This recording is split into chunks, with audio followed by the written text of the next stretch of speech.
June 8, 1884, just east of Abilene, Kansas, the sun was already burning high when Caleb Dorsey slammed the gate behind him and rode off without looking back. Cassidy Dorsey stood barefoot in the doorway, the hem of her apron dusted with flour and her youngest daughter crying in her arms. Her oldest, Lily, watched her father disappear with lips pressed tight and her small hands balled up at her sides.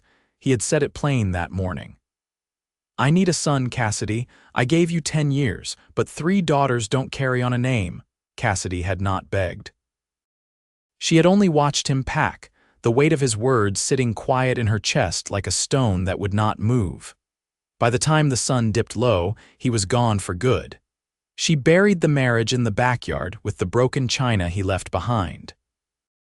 It was not long before the neighbors stopped coming around. A woman left by her husband was something to whisper about.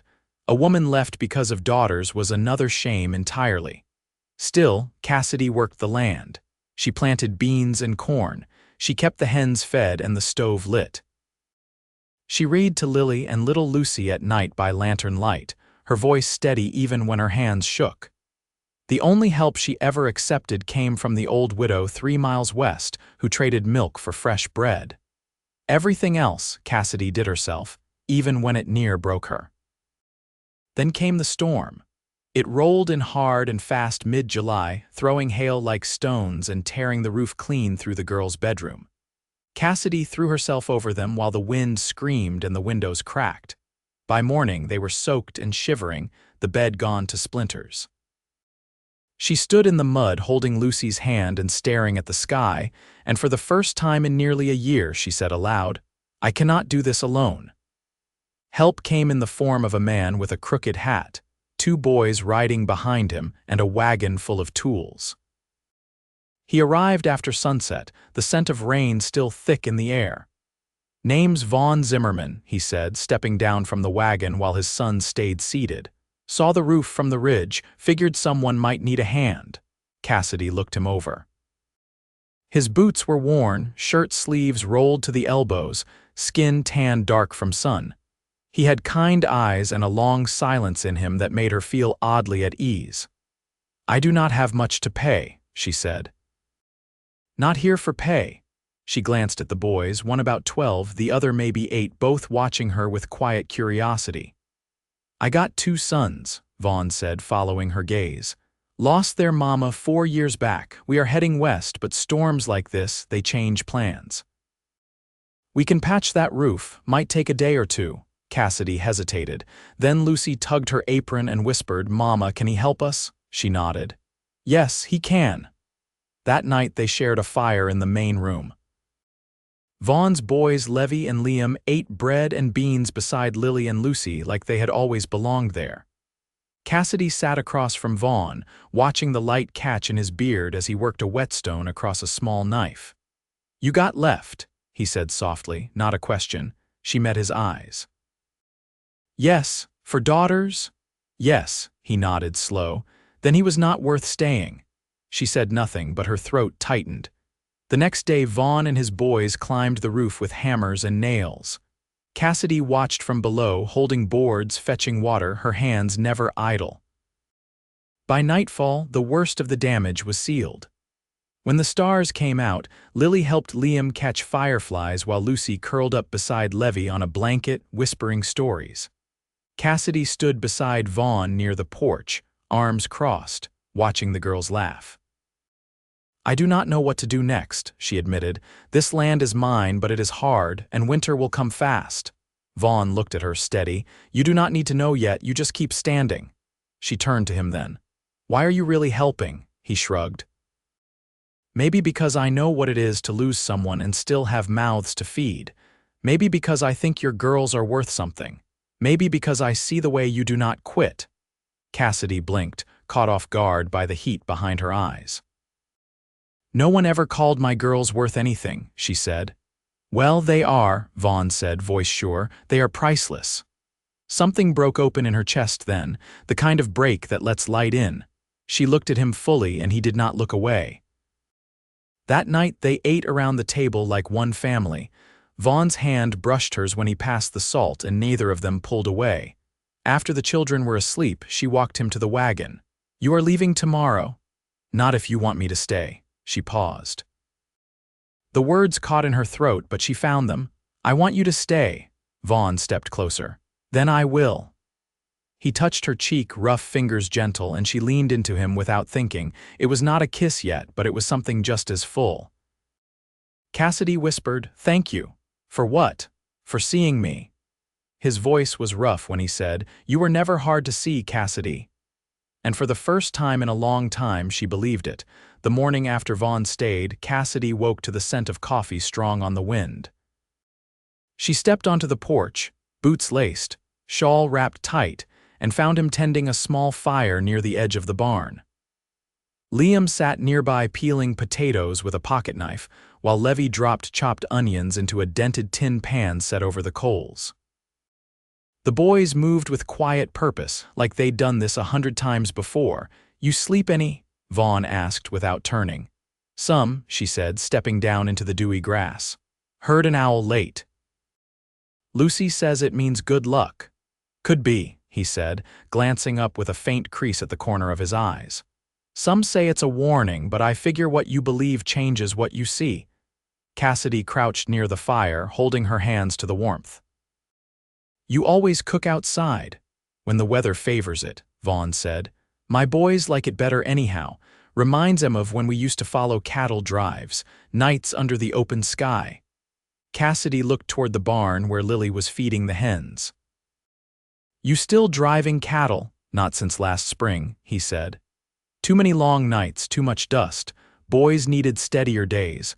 I've been doing repairs and hauling for folks headed west. Not much pay, but it keeps us fed and nobody's breathing down our necks." She studied his hands as he reached for the skillet. They were calloused, scarred in places, but steady. "You fix things for strangers often." "Only when it makes sense," he said, pausing. And this felt like it did. Cassidy didn't answer right away. The fire cracked softly between them and the smell of frying onions curled into the morning air. "You planning to keep heading west?" she finally asked. "Depends," he said. "On whether there's a reason to stay." Cassidy looked down at the dirt under her feet. "I never thought I'd be thinking of someone new, not after what he did, but something about last night. It felt different." He stirred the onions once, then looked at her. "It should." "Because it is." Later that day, they took to mending the fence along the southern edge of the property. The storm had torn through 2 of the posts, and the wire lay slack in the thistle. Cassidy held one end while Vaughn drove the new post in with a sledge. The sun beat down hard, sweat darkening the back of his shirt, but he didn't slow. "You've done this before," she said. "Plenty," he grunted. "My father had a patch of land outside San Marcos, spent more time fixing fence than walking free." "Texas?" she asked. He nodded. "Left after the war." He was never quite right after the surrender. He paused, driving one final strike. "I think he wanted to forget, but the land remembered." Cassidy tied the wire tight. "My father was a cooper in Missouri, never got far from a barrel." He said the trick to honest work was knowing when to stop fiddling and let the wood hold on its own. Vaughn leaned on the post, wiping his brow. "Sounds like he knew what he was talking about." "He did," she said, brushing her hands on her skirt. "He passed 2 winters ago, never met Lucy. But he held Lily once. Said she had the lungs of a preacher." Vaughn smiled faintly, and they stood beside each other without speaking for a long moment, the prairie wind stirring the high grass around them. Just as they turned to walk back, a wagon creaked over the ridge, an old man driving it, his shoulders hunched beneath a wide-brimmed hat. Cassidy narrowed her eyes toward the road. "That's Elias Cormack," she said. "Owns the dry goods store in town. Rare he comes this far out." Elias pulled up near the well and tipped his hat. "Cassidy Dorsey," he called. "Heard you took some damage in the storm, thought I'd bring bandage cloth and some flour, had extras." She walked to meet him, grateful but wary. Elias had always been decent, if a little sharp-tongued. "Appreciate it," she said. "We're managing, thanks to some help." Elias glanced past her at Vaughn. "That him?" "Yes," she said plainly. He nodded once, then stepped down. "Well, I'll not stay long." Just wanted to see you weren't buried under the wreck. Vaughn approached, offering his hand. Vaughn Zimmerman. Elias, the old man replied, shaking it. You staying long as I'm needed, Vaughn said. Elias studied him a moment, then nodded. Good. She deserves someone with grit. When the wagon rolled off, Cassidy turned to Vaughn. That's the closest thing to a blessing Elias has ever given. I'll take it, Vaughn said. That evening, as the sun burned low and the children chased each other through wild rye, Cassidy stood beside Vaughn at the edge of the porch. The light fell across his face in quiet gold. I keep thinking, she said, voice low, how easy it is to forget what warmth feels like. Then it comes back in some unexpected way and I don't quite know what to do with it. You don't have to do anything, Vaughn said. Just let it be. She reached for his hand and he took it without hesitation. His palm was warm, sure. She held it like it was something she hadn't known she'd needed until it was there. And when the stars came, they stayed a little longer under that sky than they had the night before. The next week settled into a rhythm shaped by work and necessity. Vaughn and his sons remained, sleeping in the loft above the barn where the air was cooler and the scent of hay clung to their clothes. Cassidy offered the farmhouse, but Vaughn declined with a quiet firmness that spoke of respect, not distance. Cassidy rose early each day, often finding him already in the fields, sleeves rolled and hands deep in soil. He helped her turn the garden rows that had been choked by weeds, showed Levy how to check the fence line for gaps, and taught Lily how to sharpen a hatchet without nicking the handle. He never hovered, never pushed. He simply fit. One afternoon, Cassidy stood in the doorway watching Lucy and Liam play a game with a stick and a circle of stones. Their laughter came easy, echoing across the yard. Inside, the floorboards creaked beneath Vaughn's boots as he stepped into the kitchen carrying a bucket of beets. You ever think about selling this place? He asked, setting the bucket down beside the table. I did once, Cassidy said, brushing her hands on her skirt. Back when the snow came early and I ran out of kerosene. Thought maybe I'd take the girls to my cousins in Salina, but I couldn't stomach being someone's burden. He leaned against the counter, arms crossed. It wouldn't be a burden if there was someone who wanted to share the weight. She looked at him, and the way he said it made her chest pull tight. You offering? I might be, he said. But only if you want more than a man who's passing through. Cassidy glanced toward the open door, toward her girls and his boys tangled up in the same wild patch of Kansas prairie. They've taken to each other like they were always meant to. I noticed, he said. Liam asked me this morning if we were staying forever. Cassidy smiled, the kind that crept up slowly. What did you tell him? I said it depends if the lady of the house wants us to. She moved closer, close enough to see the faint scar along his jaw, the way his eyes softened when they held hers. I wouldn't know what to do with forever, she said. But I might be ready to stop surviving and start living again. He reached for her hand and she let him take it. His grip was warm, steady. I've seen women hold on through worse, he said, but I've never seen one turn it into something worth building from, her voice caught. You think this is worth building, he nodded. With you? Yes, Cassidy looked down at their hands. Her fingers were rough from years of scrub and soil, his lined with old blisters and sun. There was no prettiness in it, no shine. But there was strength, and something deeper than hope, something earned. That night, while the children slept and the lantern burned low, Vaughn sat beside the hearth sharpening a broken-handled drawknife he'd found in the barn. Cassidy stitched a patch on Levy's shirt, the needle moving in quiet rhythm. You were married long, she asked, eyes on the thread. 8 years, he said. She died giving Liam. I stayed angry longer than I should have. Thought if I moved enough, kept to the edge of things, I wouldn't have to feel it. Cassidy nodded. Grief turns into silence if you hold it too long. He looked up. You didn't talk about him much. No need, she said. He left his reasons behind with the dust on the porch. I'm not carrying them anymore. Vaughn set the drawknife aside. You ever think about what you want for yourself now that you're not waiting on someone else to decide? Cassidy folded the shirt carefully. I want a roof that holds through storms. I want to hear my girls laugh without fear. I want to wake up knowing there's someone who'll be there when the door opens. That sounds like something I'd want too, he said. She met his gaze. Then stay. I already have, he said. She crossed the space between them, knees brushing his. I don't need promises. No, he said, voice low. But I have one if you want it. She placed her hand at his jaw, thumb resting gently against the scar. Yes. His mouth met hers slow, like the first touch of rain after drought. It wasn't urgent, it was real. When they pulled back, neither spoke. There was no need. Outside, the wind rustled the cottonwoods, and for the first time in years, Cassidy felt safe in the quiet. The next morning, Vaughn took the wagon to town with Levy to bring back lumber for a henhouse he planned to rebuild.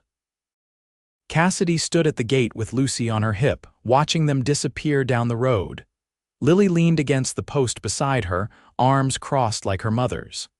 You like him, Lily said without looking. Cassidy smiled, brushing a strand of hair from her daughter's face. I do, he's kind to you. Yes, Lily looked up. You're kinder now too, Cassidy kissed the top of her head. That's what happens when someone reminds you you're worth it. Lily grinned, and together they turned toward the house, the sun rising behind them. August brought a steady wind, and the kind of heat that made the earth crack in thin lines across the yard. The garden had taken to the care Vaughn gave it, and Cassidy found herself leaving the house more often, drawn not by need but by want to watch him work, want to listen to the low hum he made when he thought no one was near. One morning, she found him knee-deep in the creek that cut along the back edge of her property, shirt tossed aside, boots set neatly on the bank. He was showing Levy how to spot crawfish beneath the rocks and how to read the current by the bend in the water. Cassidy stood among the sycamores a moment before stepping forward. You always teach through doing. Vaughn looked up, water beating at his temples. Best way I know, you remember more when your hands are in it. Levy waded out, holding a small tin bucket with 2 fat crawfish inside. He says we can boil 'em for supper. Cassidy nodded. They'll go well with cornbread.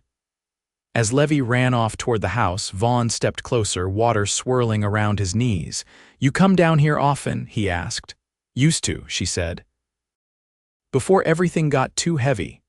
Feels lighter now. She looked out over the water. Sometimes, then it comes back in pieces. Not the man, just the way I forgot myself around him.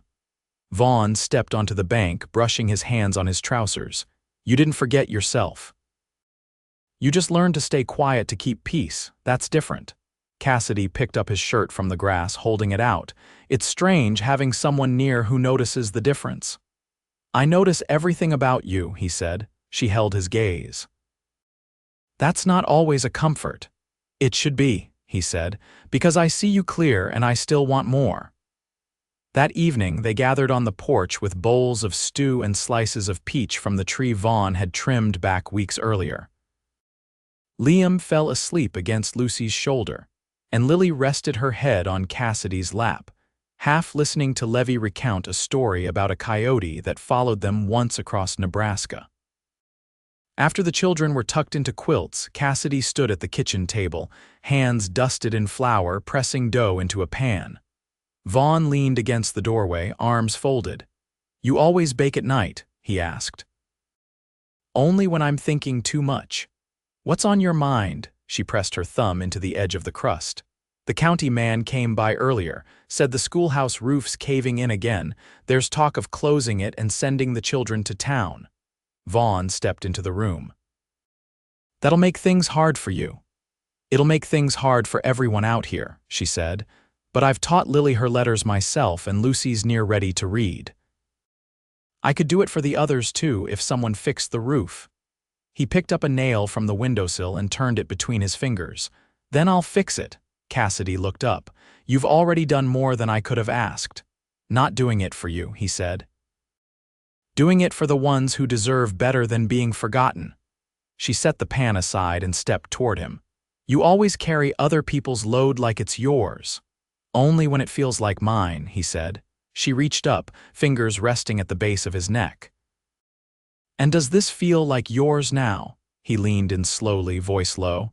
Every piece of it. Their kiss was quiet, unhurried, the kind that didn't ask for anything but offered everything.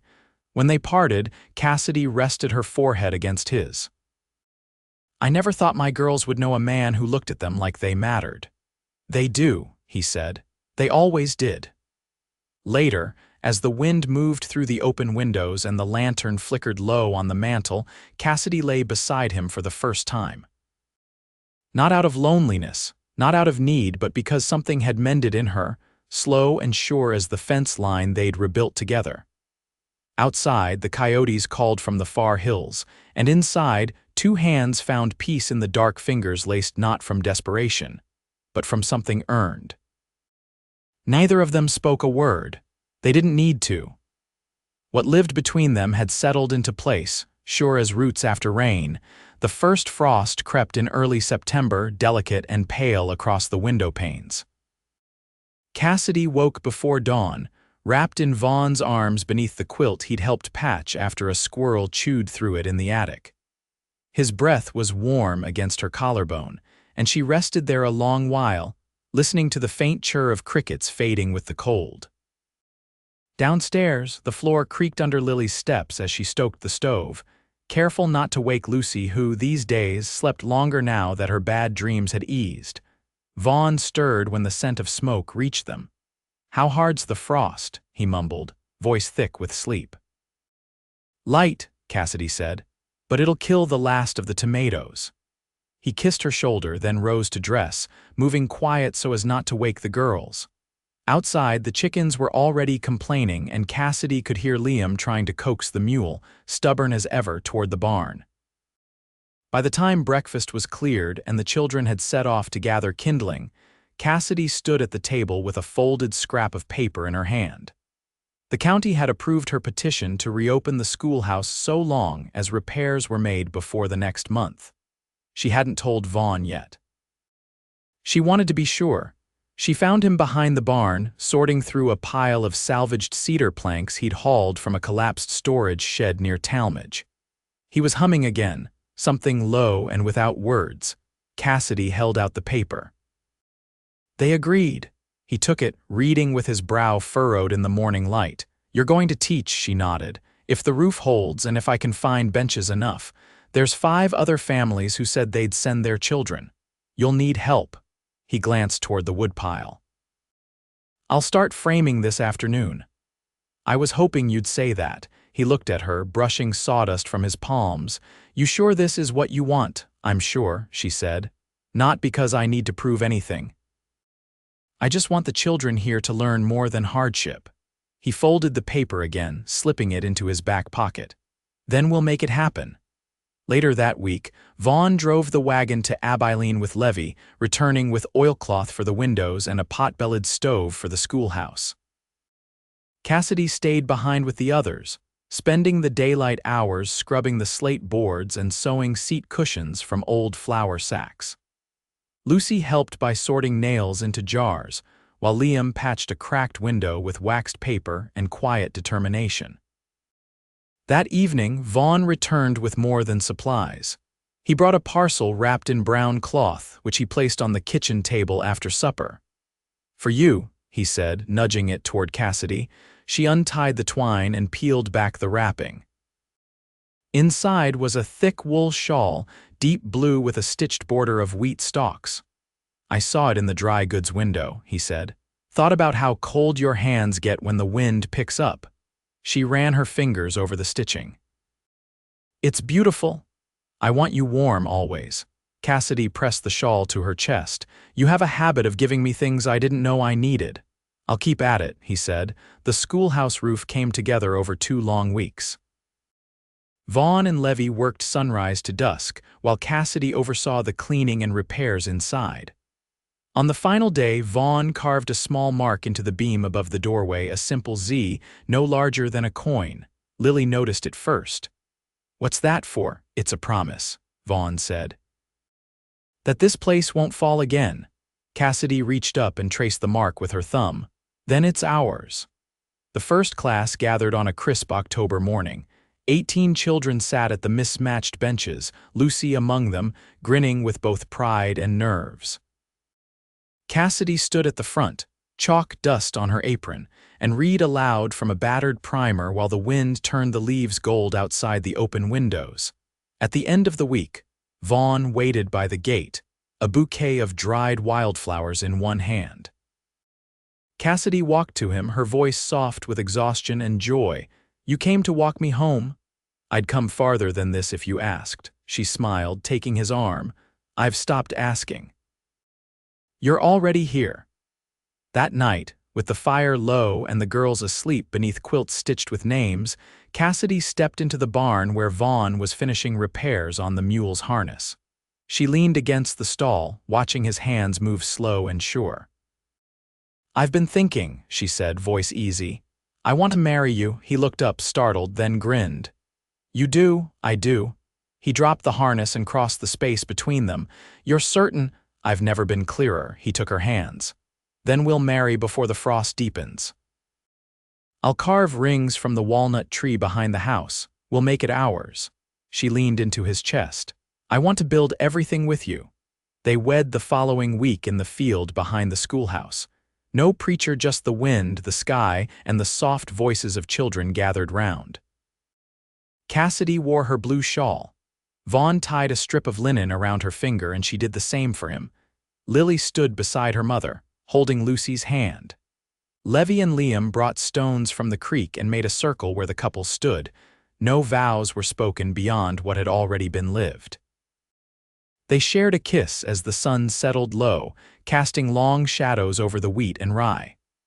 When the wind rose, it carried with it no sorrow, only the sound of laughter and the promise of days to come. Years passed. The schoolhouse remained open. Children learned their letters and numbers while the seasons turned and turned again. Cassidy taught until her hair grayed, and Vaughn built furniture in the barn, each piece stronger than the last. The girls grew bold and kind.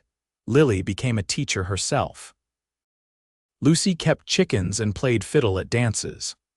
Levy took to carpentry, and Liam, ever quiet, became the one folks called when something broke and needed fixing. At night, when the lantern was out and the fire low, Cassidy and Vaughn lay side by side, hands clasped between them. They had built their life nail by nail, word by word, and love true and quiet held through every storm, and it never let go.